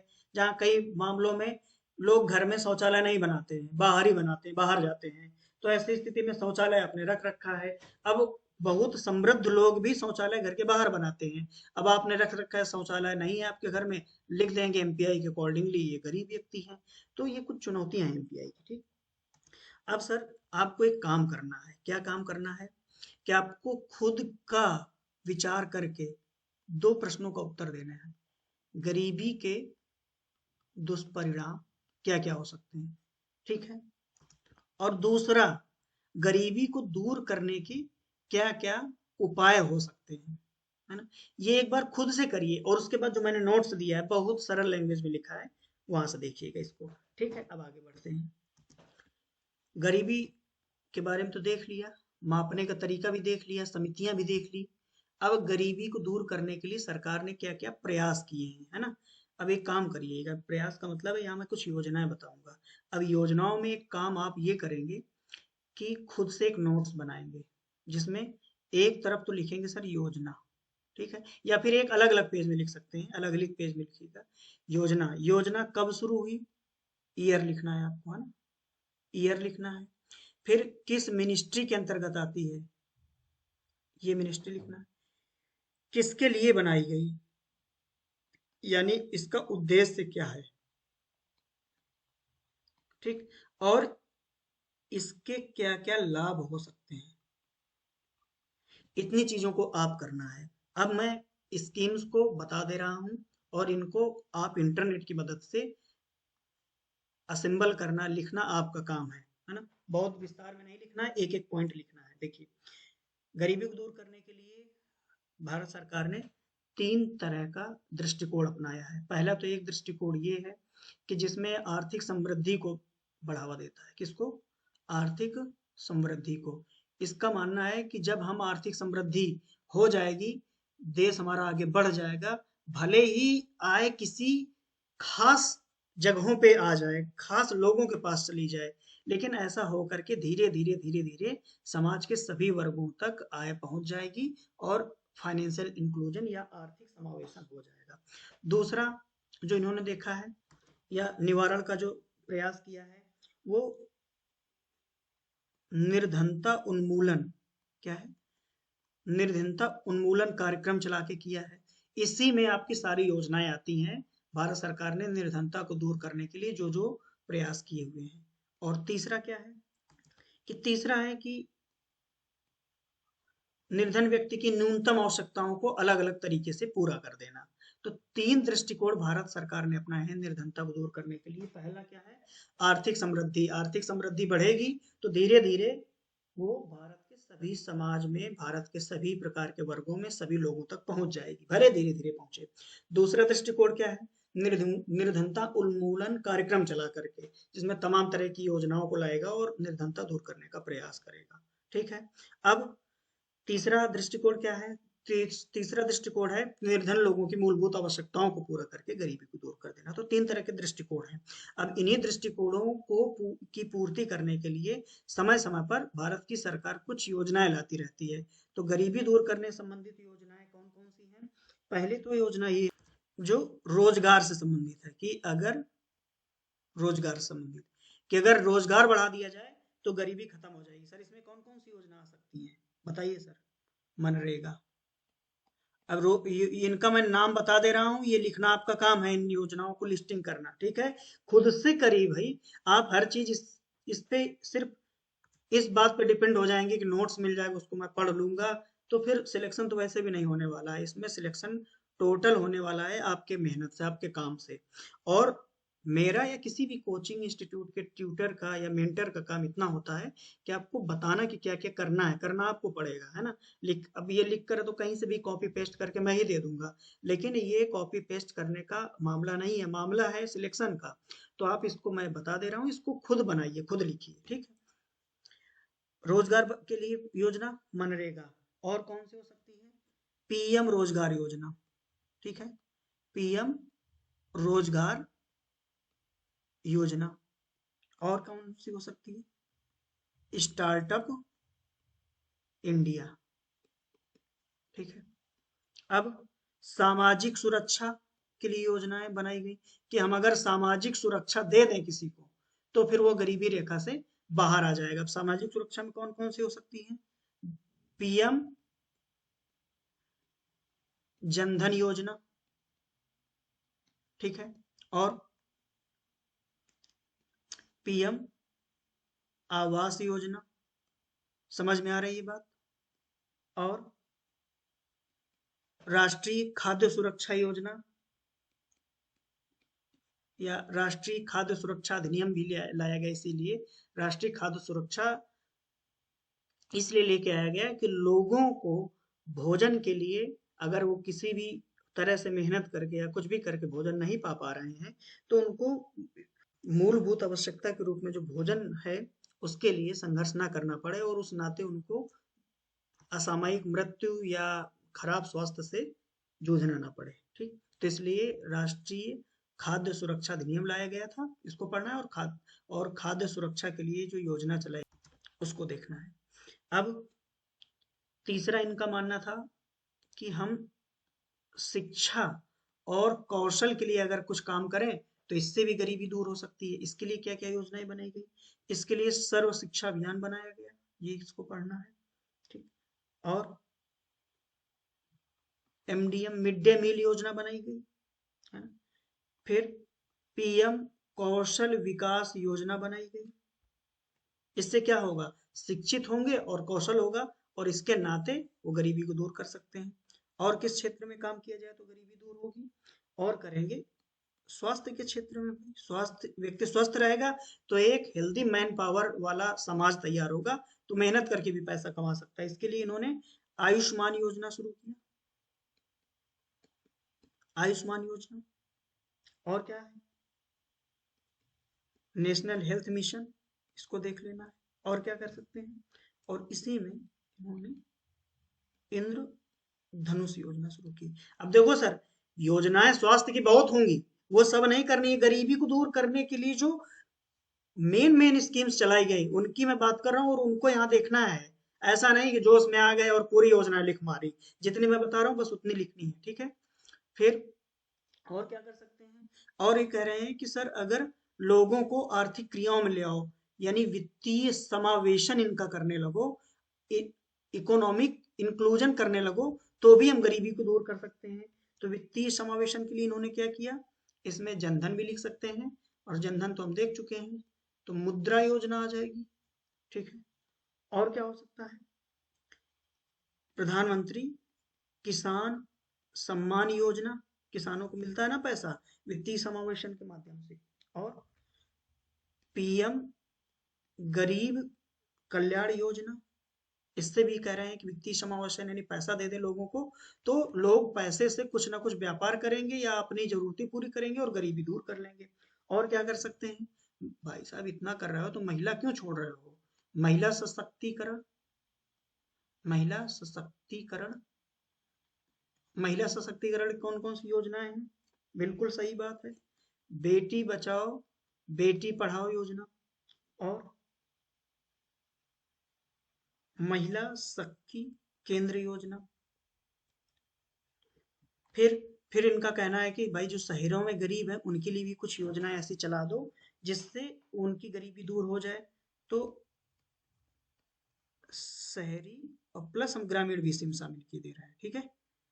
ग्रामीण विकास योजनाएं। अब देखो सर, कौन कौन सी योजनाएं हो सकती हैं शहरी और ग्रामीण विकास योजनाओं में? दीन दयाल उपाध्याय ग्रामीण कौशल योजना, इसको बहुत ध्यान से देखिएगा। दूसरा, स्वच्छ भारत मिशन। स्वच्छता रहेगी तो स्वास्थ्य की समस्याएं नहीं आएंगी, और स्वास्थ्य की समस्या नहीं आएंगी तो भाई साहब क्या होगा कि एक हेल्दी मैन पावर भारत के पास तैयार होगा। तो ये कुछ योजनाएं थी जिनको गरीबी को दूर करने के उद्देश्य के लिए विभिन्न विभिन्न क्षेत्रों में मैंने बांट दिया है। इन योजनाओं को आप इंटरनेट की मदद से जितना मिनिमम तरीके से लिख सकते हैं उतना मिनिमम तरीके से लिखिएगा, ठीक है। अब एक गरीबी को दूर करने के लिए कॉन्सेप्ट आया था यूनिवर्सल बेसिक इनकम का। अब यूनिवर्सल बेसिक इनकम क्या है? यूनिवर्सल बेसिक इनकम एक तरह का फाइनेंशियल इंक्लूजन या वित्तीय समावेशन को भारत में लागू करने के प्रयास के रूप में देखा जा रहा है। ये कॉन्सेप्ट इसलिए लाया गया है कि अगर हम सभी को कुछ ना कुछ पैसा दे दें तो उससे जिसकी जो मर्जी होगी वो अपना खरीदेगा, उपभोग करेगा और अपनी गरीबी को दूर करेगा। तो इसी कॉन्सेप्ट के साथ में यूबीआई लेके आया गया। अब यूबीआई का क्या सिद्धांत था? इसका था कि भाई इसको सभी लोगों को देना है ना, यूनिवर्सल, क्योंकि हम नहीं तय कर पा रहे हैं कि कौन ज्यादा गरीब है कौन कम गरीब है, तो हमने सभी लोगों को दे दिया, तो ये यूनिवर्सल है। दूसरा कि इसमें जो भुगतान है वो हमेशा होगा, नियमित रूप से होगा। जैसे महीने में एक बार दिया गया तो अब महीने में एक बार हमेशा मिलेगा ये, अगर यूबीआई के अंतर्गत आप आ रहे हैं तो इसमें नियमित भुगतान है, जैसे मंथली हो गया है ना, या जो भी कर दें कि 3 महीने में एक बार, 3 मंथली हो गया। फिर जो जो भी फिक्स करेंगे टाइमलाइन उसमें नियमित रूप से आएगा, यूनिवर्सल है, सभी को मिल रहा है। दूसरा अनकंडीशनल है, अनकंडीशनल, कोई शर्त नहीं है, मिनिमम शर्त कि आप इतने गरीब होने चाहिए तभी आपको मिलेगा। यूबीआई में आ रहे हैं तो फिर आप चाहे गरीब हो चाहे अमीर हो, एक समान रूप से सभी को दिया जाता है, कोई भी ऐसी शर्त नहीं है कि जिसको आपको फुलफिल करना हो। ठीक है। अब इसमें ये यूबीआई जो है ये पर्सनली दिया जाता है। सबसे अच्छी बात यह है कि व्यक्तिगत रूप से दिया जाता है ना। ये ऐसा नहीं कि एक आपके परिवार को दे दिया गया और आप जाओ, जैसे अन्न खाद्यान्न योजना में क्या होता है कि जो 5 किलो या 10 किलो जो राशन मिलता है वो परिवार को मिलता है, ऐसा ही होता है। तो उसमें भी आपको तय करना पड़ता है परिवार में कितने लोग हैं क्या है, उस आधार पे तय होता है। लेकिन इसमें पर्सनली एक व्यक्ति अगर यूबीआई में उसने रजिस्ट्रेशन करवा लिया है तो फिर उसको मिलेगा, चाहे एक परिवार में 20, 25, 50, 100 कितने भी व्यक्ति हों, सभी को मिलेगा उसका लाभ। तो ये व्यक्तिगत आधार पे दिया जाता है, ना कि परिवार के आधार पे। अब इसके क्या क्या एडवांटेज हैं, क्या क्या यानी लाभ हो सकते हैं इसके? सर यही तो है कि भाई गरीबी को दूर करने में मदद करेगा, गरीबी को दूर करने में मदद करेगा, लोगों को सामाजिक सुरक्षा देगा, है ना। और क्या कर सकता है कि लोगों को जो तमाम तरह की सब्सिडी अलग अलग दी जाती हैं उन सभी सब्सिडी को एक साथ ले आएगा, यानी कि जो लाभ है ना, लाभ का वितरण है, लाभ वितरण को सरल कर देगा ये। और क्या हो सकता है इसका फायदा? इसका फायदा ये हो सकता है सर, लोगों को आर्थिक रूप से स्वतंत्रता मिलेगी। क्या मिलेगी? आर्थिक रूप से स्वतंत्रता मिलेगी। जब आर्थिक स्वतंत्रता मिलेगी तो फिर लोग अपना विकास स्वयं कर सकते हैं, और जब इतनी चीजें हो जाएंगी तो रोजगार के एक नए अवसर के रूप में व्यक्ति अपने आप को तैयार कर लेगा। अब इसकी कुछ चुनौतियां भी होंगी, चुनौतियां बिल्कुल हैं। चुनौतियां क्या क्या हो सकती हैं? चुनौतियां यही है कि भाई साहब इतना आप पैसा दे रहे हो आएगा कहाँ से, है ना। तो एक इसकी चुनौती है कि इसमें बहुत ज्यादा आय सरकार की एक बड़े व्यय के रूप में चली जाएगी, और वो आय आएगी कहाँ से सरकार के पास में? तो जाहिर सी बात है, सरकार टैक्स लेती है तो टैक्स पेयर्स पे और प्रेशर पड़ेगा। और क्या कर सकते हैं कि मुद्रास्फीति बढ़ सकती है। अब लोगों के पास पैसा होगा, लोग खरीदेंगे सामान। अब सामान खरीदेंगे तो सामान हो गया या कोई सेवा हो गई तो उनकी कीमतों में बढ़ेगी, कीमतें बढ़ेंगी, मुद्रास्फीति बढ़ जाएगी। अब जब पैसा मिलेगा, तीसरी और क्या चुनौती हो सकती है कि लोग जब पैसा मिल रहा है बैठे बैठे, तो गरीबी का जो व्यक्तिगत कारण मैंने बताया था, तो लोग क्या करें, कहेंगे अरे पैसा तो मिल ही रहा है, अब क्या ही काम करें। तो काम करने की प्रेरणा में कमी आ सकती है लोगों में। फिर इसको बनाया गया है कि ये अमीर और गरीब के बीच में खाई को कम कर देगा, लेकिन ये फिक्स नहीं है कि ये वो सही से काम कर पाएगा या नहीं कर पाएगा, उद्देश्य अपने उद्देश्य को पूरा कर पाएगा या नहीं कर पाएगा। और सबसे लास्ट में है प्रशासनिक चुनौतियां, कि इस इतने बड़े योजना को चलाने के लिए प्रशासनिक रूप से मजबूत ढांचे की आवश्यकता होती है। अगर वो ढांचा बीच में कहीं ब्रेक होगा तो ये जो हमने स्कीम बनाई है, ये जो हमने एक सिस्टम बनाया है वो ब्रेक हो जाएगा, और इसका उद्देश्य जो था कि सभी लोगों को समान आर्थिक अवसर देना, वो पूरा नहीं हो पाएगा। तो यूबीआई के बारे में कुछ बेसिक इंफॉर्मेशन मैंने आपको दे दी। अभी धीरे धीरे हम लोग चल रहे हैं, आप लोग तब तक अपने आप को वार्म अप कर लीजिए। जो जो मैं बताता जाऊँ नोट्स उतना बनाते जाइए, कुछ भी अलग से पढ़ने की जरूरत नहीं है, जितना मैं इंस्ट्रक्शन दूं उतना, अगर में उससे आपको इस तरह से उस चैप्टर में समावेशन करता हूँ कंटेंट का या पाठ्य सामग्री का, कि जिससे एग्जाम ओरिएंटेड बने रहे, एग्जाम में सफल होने के लिए पर्याप्त हो, और आपको दूसरे किसी रिसोर्स की मदद न लेनी पड़े। इसलिए भाषा को भी बहुत आसान रखने का मैंने प्रयास किया है। आज की क्लास बस यहीं तक, फिर नेक्स्ट क्लास में। Thank you.